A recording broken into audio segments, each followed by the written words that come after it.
Voici la correction de l'exercice 30, page 230. Alors, d'abord une première remarque concernant le repère. Vous voyez, j'ai tracé le repère avec 3 points OIJ. Sur votre livre, il était placé des choses un petit peu bizarres qu'on appelle des vecteurs. Le problème, c'est qu'actuellement, les vecteurs sont confinés, donc on ne peut pas s'en servir. Donc on s'en servira quand on reviendra en classe. Donc sachez que la notation qui est dans votre livre est quelque peu équivalente à celle-ci. Voilà. Alors, dans cet exercice, il s'agissait d'associer à chaque équation la droite qui correspond. Je vais corriger cet exercice de 2 façons différentes qui correspondent à 2 logiques différentes. Mais attention, les 2 sont à connaître. Donc, je vous conseille de suivre la correction entièrement. Alors, la première méthode, ça va être avec le coefficient directeur et l'ordonnée à l'origine. Voilà. Donc, vous savez qu'une équation de droite, ça peut s'écrire sous la forme y égale ax plus b, à condition que la droite ne soit pas verticale.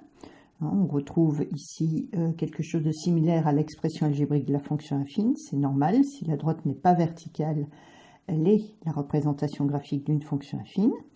A est le coefficient directeur, B est l'ordonnée à l'origine. Alors, on se rappelle du sens de ces deux nombres. Le coefficient directeur, c'est celui qui dirige la droite. Donc, en clair, quand je m'écarte ici, quand j'augmente x de 1, le coefficient directeur, c'est l'augmentation en y.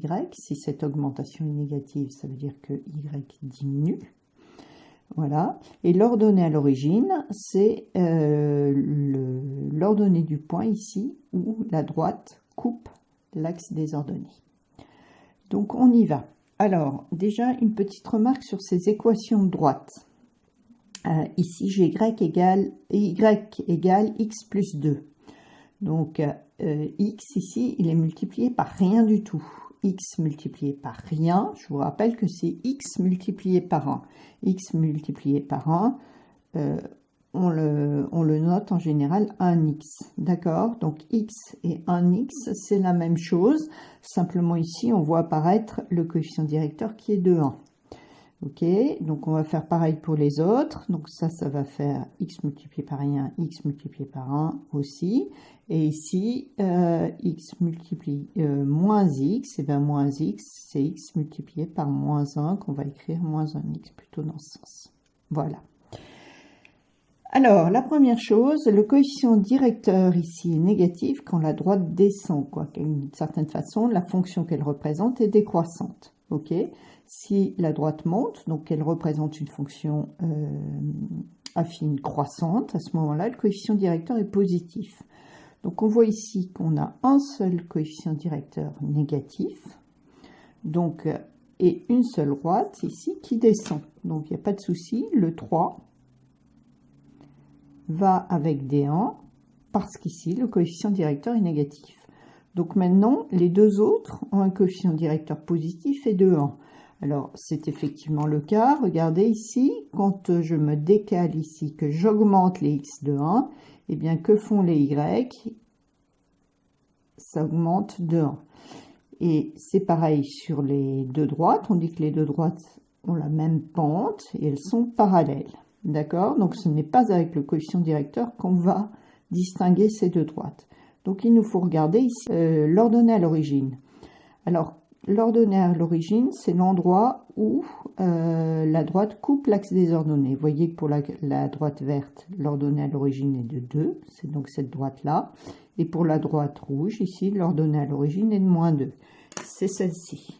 Donc, on a le 1, c'est la droite des 2, et le 2, c'est la droite des 3.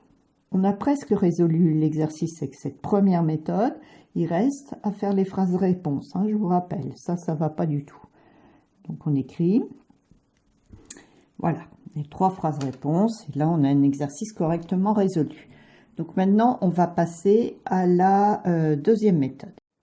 Alors, la deuxième méthode, on va voir, c'est avec les coordonnées d'un point. Et pour cela, il faut se rappeler que une équation de droite, c'est pas du tout une équation à résoudre, pas du tout une équation comme d'habitude. C'est en fait un signe d'appartenance des points à une droite. Je m'explique, si un point a pour coordonnées x et y, eh bien si ce point appartient à la droite, alors x et y vérifient cette relation, et si le point n'appartient pas à la droite, eh bien cette relation est fausse. Voilà, exactement de la même façon que vous êtes lycéen au lycée Malraux, vous avez une carte de lycéen, et si quelqu'un a une carte de lycéen, c'est nécessairement qu'il appartient au lycée. Personne d'autre n'en a. Donc c'est un signe d'appartenance.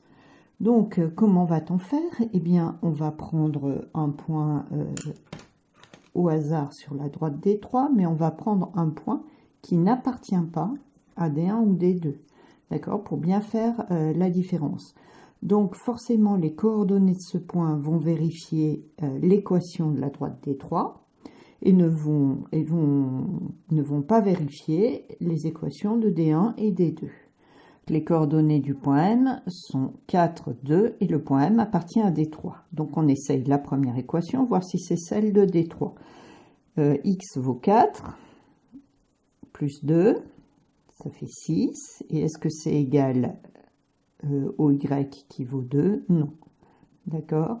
Donc on peut dire que y égale x plus 2 n'est pas l'équation de D3. On essaye la suivante. Y égale x moins 2. Donc on y va, x4 moins 2, ça fait 2. Voilà. Et là, y est égal à 2. Donc l'équation est bien vérifiée. Donc on dit y égale x moins 2 et l'équation de D3. Alors, une équation réduite d'une droite, elle est toujours unique. Donc c'est pas la peine d'essayer la suivante, elle ne marchera pas.